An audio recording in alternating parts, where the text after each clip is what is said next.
I'm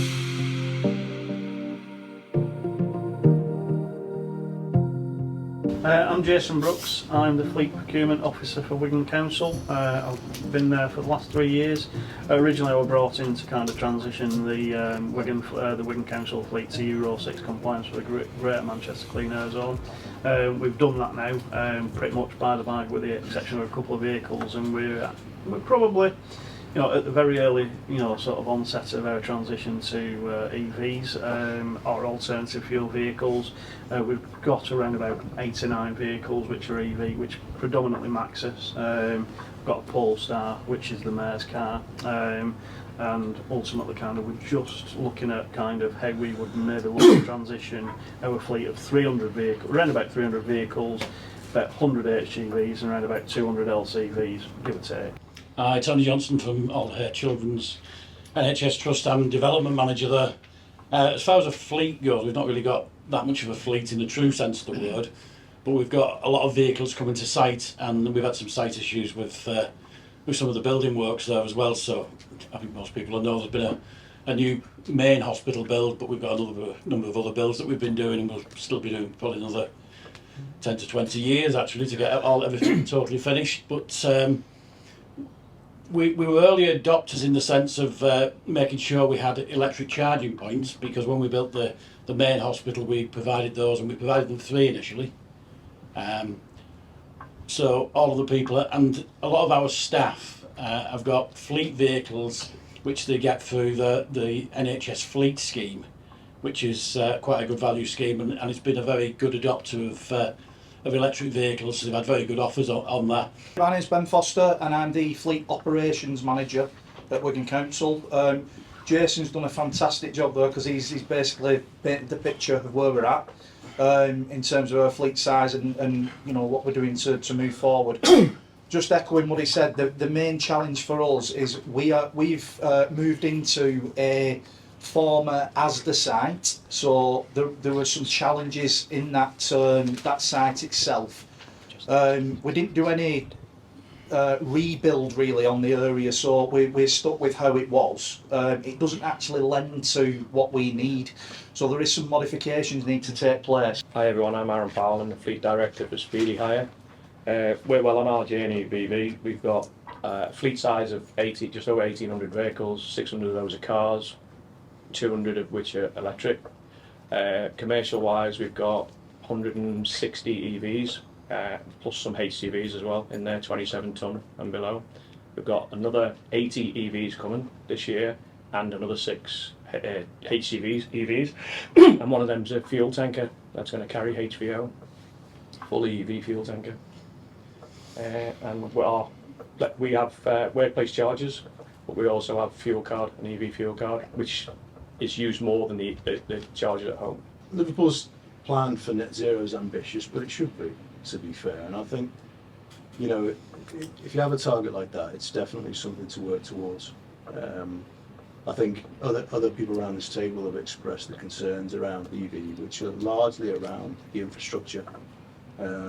Not just the physical infrastructure of charging the physical entity of the vehicle, but actually what electricity can provide, particularly to large-scale industrial sites, in terms of what the grid and network have.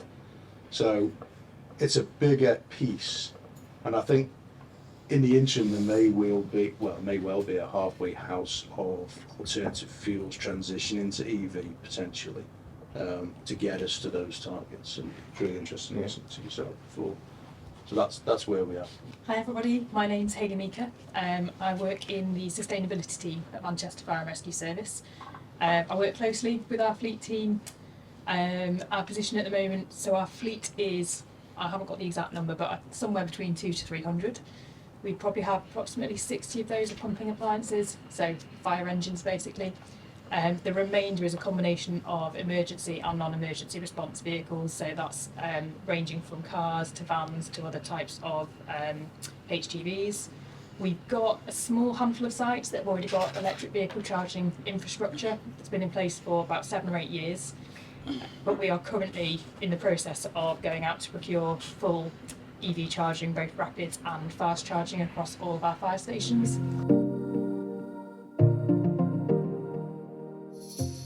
At Fire and Rescue Service, we're also part of GMCA, the Greater Manchester Combined Authority.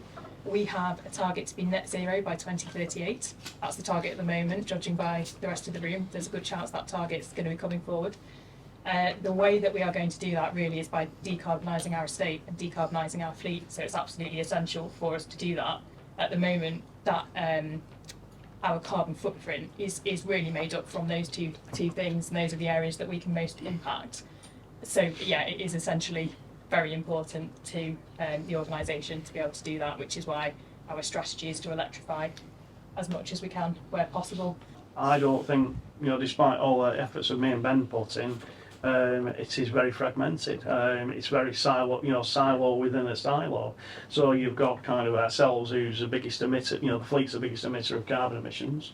And actually kind of, it is, in theory, we should be front and centre right at the top of any conversation within the council about how you kind of, reduce that carbon, that carbon footprint. Actually, there are things within the council, sort of rightly or wrongly, who are looking at certain things. So the solar panels on the roof, actually, but then they're not looking at battery storage because they've been told that the tech's old. Well, obviously, because that's how battery storage works. It'll always be old batteries, unless you kind of, obviously, you can buy new ones. But they're not joining it together. They're not looking at the bigger picture. Everybody's going, all right, well, we need solar. We're fixing the roof, let's stick some solar panels on. And then what are you going to do with the energy that's left over? We'll sell it back to the grid at 3p in the pound. So it's not really cost effective. It's just a waste of, it's a waste of funds. And actually, what we should be doing is we should be harvesting all the electricity off that, because the biggest issue that I think is where we don't talk about is the cost of the electricity for businesses. Bit the nail on the head there. It's about that joined up thinking for us in-house, because when I met with the directors 2 weeks ago, me and Jason had produced a paper to understand what our demand is going to be on our turnover of vehicles right up until, was it 2032 we did? Yes, yeah. So we've done a big range there, because it was their understanding that there was no replacements taking place because we'd already done it, not that it's a moving target. And as we've spoke about, we need to flatten that curve, because in 2027 we've got 102 panel vans that are due to be replaced. So we need to, Jason's doing a great piece of work on looking at how we can flatten that off, so it's not all at once. But we are going to be more joined up now with that approach, because of the paper we've submitted and also some other conversations. So me and Jason are going to be part of the group going forward about the developments on site. Yeah, hi, I'm Mike Harron. I work for a company called Maxus. We distribute electric light commercial vehicles. We were second highest sales last year in light commercials, which is great, but that was only less than 3,000 vehicles. So the market take up for EVs is probably our biggest concern. Something we're working very hard to try and encourage more fleet operators to do. We've spent the last 4 years building a network of sales and after sales sites so that we can provide support to commercial EV customers. And yeah, really what I want to do here is just, if I can, just give people some comfort that there are products coming down the line that will cover the things that everyone's raised, as in range, towing. We'll show a cost saving. I know we've got some customers here already. I know Speedy and we're already using some of our vehicles quite successfully. So hopefully we can do some more and get more vehicles out there and help big companies on the road to net zero. So Maxus, what we do is we provide a reasonable range of electric vehicles, not just vans, but we do chassis, which means you can build your own bespoke body on there. You can put tippers, drop sides, any manner of box vans. We supply a lot of major household names, lots of Asda, Sainsbury's, Tesco, DPD, IKEA run quite a lot of our vehicles, because again, if you think about it, it's only going to go from a store to somebody's house. So from an EV point of view, if you've just got a trickle charger there, you could easily go pick up deliver your furniture back to yard. Same with DPD, it's more of a number of stops. So whereas hundreds of stops is really bad news on the diesel, It's actually good news on an electric vehicle, because stop starting, if you drive it properly, you get that regeneration. So we've measured regen can be as much as 15% of the energy that you use. We've measured on the T90. Funny enough, we did the GreenFleet, the last GreenFleet rally. So one of them was getting 15% regen. So if you think about it, for every 100 miles that you pay for, you get 15 miles free.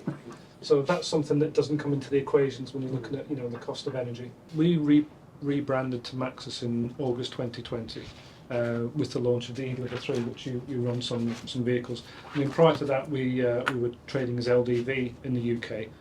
Already had vehicles with some of the supermarkets, like of Tesco's, and a company called Milk and More ran a lot of our electric light commercials. I mean, again, they were large, 3.5 ton vehicles.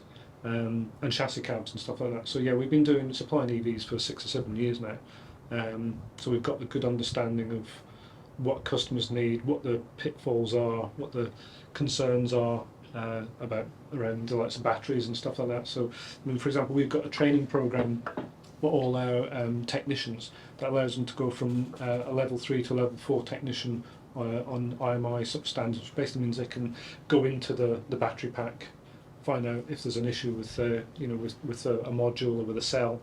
So we go right down to that sort of level to keep the vehicles operational on the road. So this year it's 10%, next year it's 16, following year I think 20 something, I can't remember off the top of my head.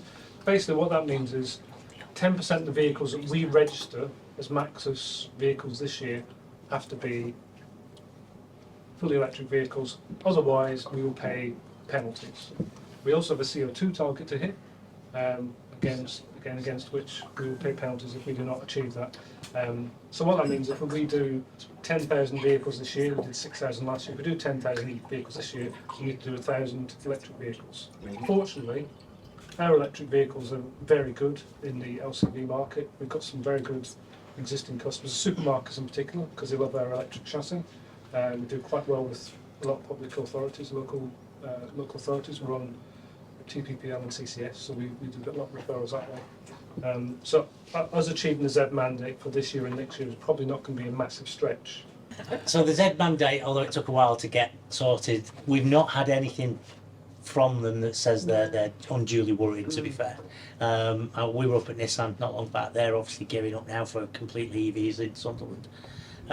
So from the UK manufacturing perspective, we're not unduly worried at this stage. Or they've not made us unduly. There are certain manufacturers that are worried. Yeah, I think certainly our partners, because they had their 7-year plan anyway, they can't change. They couldn't change it, so we're certainly not seeing any impact with our partners. It's kind of just carry on. Everyone's carrying on as is. We are primarily responsible for mobilising strategic accounts, so often they are negotiated at a global level, and then elements of that are then dispersed into the UK. So we've got a team of account managers that we work with that mobilises what that solution looks like. It stems across B2B, B2C and B2G. So it could be workplace charging, it could be at-home charging, and it could be on-the-road charging as well. More recently, we've got a separate part of E.ON known as EDRY, EDRY, which is more about the public infrastructure. So that's a new area of E.ON that we're developing as a solution provider. Like Josh says, we essentially mobilise what it looks like, but we also look at future proofing as well, because we appreciate that EV doesn't stand still. So what we're putting in today may not be fit for purpose a few years down the line, so we do take that into consideration to tailor whatever is mobilised, that it actually, when we revisit in a few years' time, is still workable. There's still stuff we can do with it. We've just gone ahead and gone, let's buy all these vehicles because we know we can use EVs, but then you need the infrastructure in place first. So we've sort of gone and got the vehicles and then put the infrastructure in, and the property haven't put it in where we want it, so they put it in the front of the shops where the customers come. So you then parking vans at the front and stuff like that. So a bit more better planning, I think, in terms of the infrastructure. Interesting. So in terms of infrastructure planning, you can charge a lot more units on a fast charger on a trickle charger, you've buried that unit for the day. Yeah. But on a fast charger, you could potentially have your planning on your resources to have less charges because you can actually charge more equipment. It totally depends on your business. I was just going to say that because in your case, Tony, unless you put in signage up or whatnot, there's nothing stopping an employee to jump on that fast charger and sit there all day. and they're sat there all day. Yeah.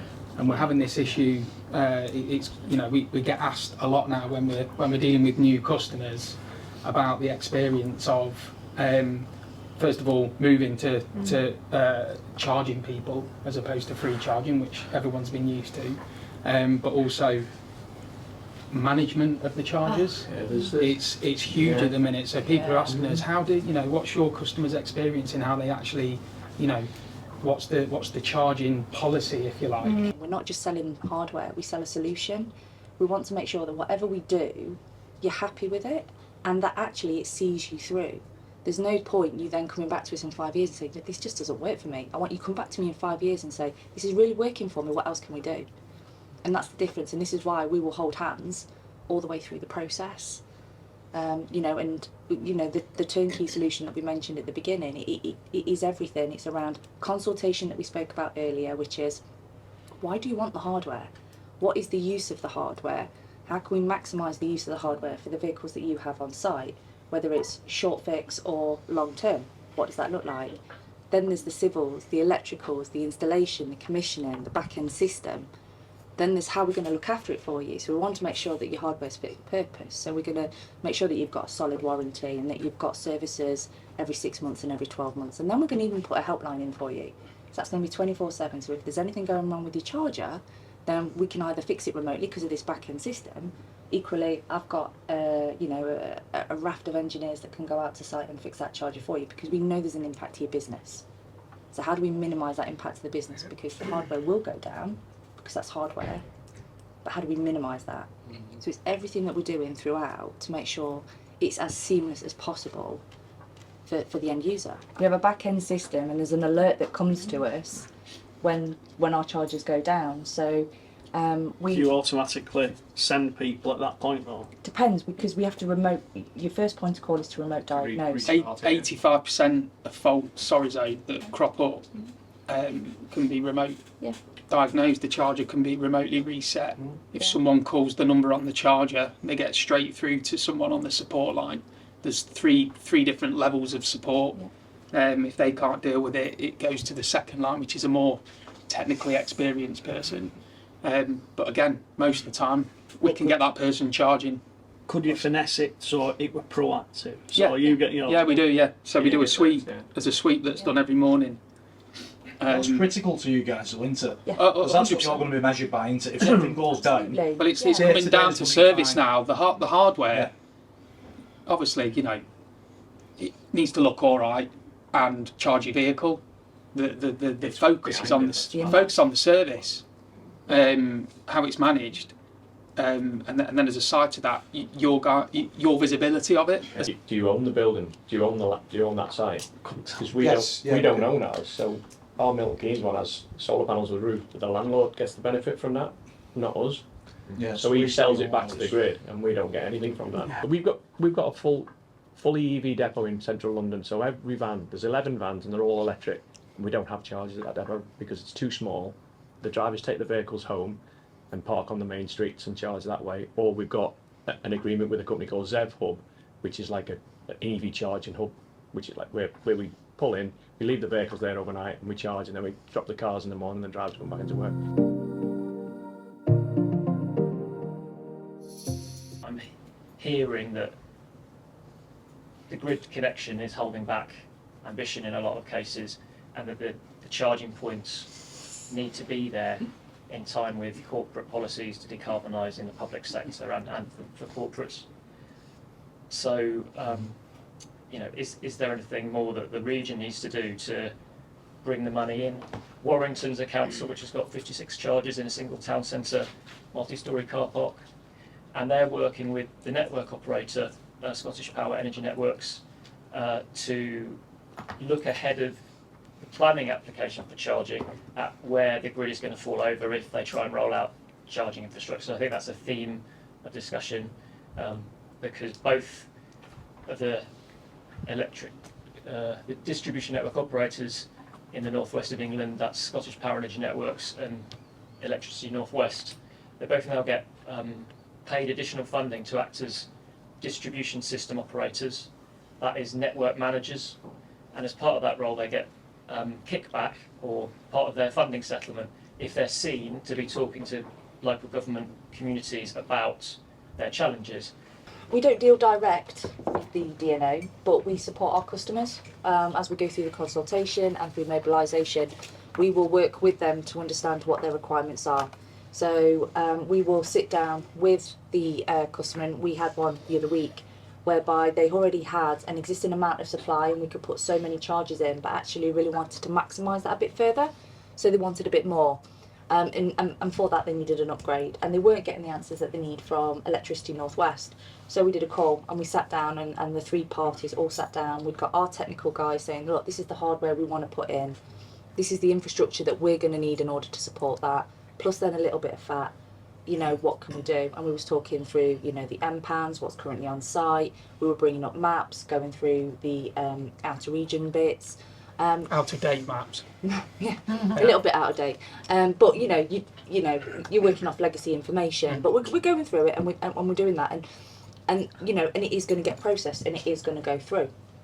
But that's the sort of thing that we do, because we need to give the DNO information, as well as they need as much information as possible in order to make an informed decision. In this instance, it was okay. The decision was accepted and it went ahead. We've got customers in deadlock, haven't we? We've got a list of customers who are going different scenarios, either going through the application process or they've gone through it, they can get it. But you mentioned about cost. The cost is phenomenal, so they've decided they can't afford it. Yeah. So now we're working with them to try and rework the original proposal of what they could have if they got the upgrade. But then that's not really suiting their business, because the whole reason for it is to get more. Ofgem has told the DNOs that they need to go to the local authority about local area energy planning, and so the DNOs are going to come in a few years' time with a question to local. They always talk to local about the major development areas and its plans, but that kind of site-by-site data exchange should be two-way, shouldn't it? There's not enough capacity and funding on the local government side at the moment to have that conversation. It's nobody's job necessarily to do that proactively until asked year on year, but we need to build up a picture of this and have it ready. So we'd like to see capacity into local government to be doing that. So we're looking at battery operated EV hardware that requires a trickle charge over the night when we know your business is running at a low, charges the batteries up, and then you use that the day, and it will trickle charge throughout the day, but that trickle charge is only dependent on the capacity you have available. So it's better than nothing. Yeah. And it is a viable. It's cheaper than a substation. Absolutely cheaper than a substation. For those of you that haven't heard of Quartix, we are a vehicle tracking company, and we supply our technology to over 30,000 commercial fleet customers. I think in terms of our customer base, the majority have already sort of made the transition to electric on the company car side, but I think it's fair to say the majority of our van operators, in terms of their fleet makeup, a very small percentage are EVs, and I think as we've gone around the table, I think they, like you all have encountered a lot of financial and operational challenges to go on electric, and they're finding it quite a complex task in terms of deciding when the best time is to switch to electric in an ever-changing landscape. So I think, you know, the beauty for me today is there's a great blend of organisations around the table, all at different stages of their EV journey. So every fleet's unique, every business is unique. There's no set sort of plan that will suit every organisation. So it's going to be very interesting to hear more about your sort of feedback, your experiences on transitioning to electric, and then sort of how we can further develop and align our telematics solution to add value and support our customers. Because in the introductions no one discussed telematics, but you know, we've got a lot of EV fleets here, and how have you used telematics to inform that, or has it been useful? Could you do more? Will it help you with the next stage in your transition plan? Yeah, we know what vehicles we can change based on the telematics. So what they're doing every day. So we ran 12 months of data, say that vehicle every day only did 60 miles a day, every day, and that's how we've ramped it up. But we do have vehicles that do 200 miles a day, 300 miles a day, and they're engineers who are based at home. They don't go into a depot. They'll be the hard ones that we get to change, because the vehicles we buy are 4.25 tonne, so there's all the restrictions that go with that as well. And who can put one of them on the drive? Not everyone has a drive where we can put a home charger in. And if so, would you? Because Mrs. is saying, I'm not moving my Merc to put that on there. And I know they're putting things like lamppost charging and stuff like that, but they're 2.3 kilowatts. It'd take 4 days to charge my car on one of them, never mind a van. The telematics that we install on every electric vehicle that we supply monitor state health. So I can tell you the state health of any electric vehicle, commercial vehicle we supply. I can tell you if it's operating at 98 or 97%.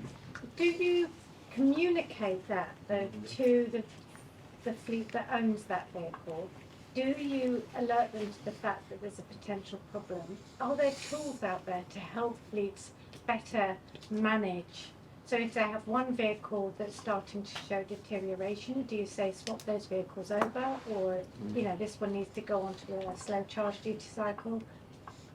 The data that we have on battery health is that the degradation is significantly less than you would expect. It's like 1 or 2 or 3%. Yeah. So on the telematics, I'm assuming that that fuel efficiency is an important metric for you. Yeah, absolutely. As Jason said, I mean, the beauty of telematics, as we all know, and I'm sure around the table everyone uses telematics.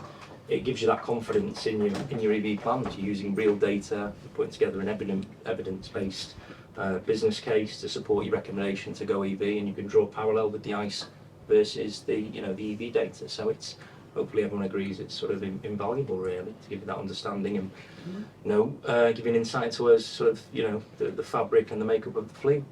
I think people are using telematics for different reasons now than what it was originally for. It's evolved massively, like I said earlier. It's it's no longer about seeing where the vehicle is and where it's been and how it got there. Those were all givens. It's now around monitoring driving style. It's about what data we can get from the EV. It's about the convergence of cameras and telematics, which is now a growing trend. So it's evolved massively. Getting the data specifically kind of tuned in by the companies themselves to give you, in theory, an overview. Actually, what's and that's the thing. So we've got all them vehicles that we've got live.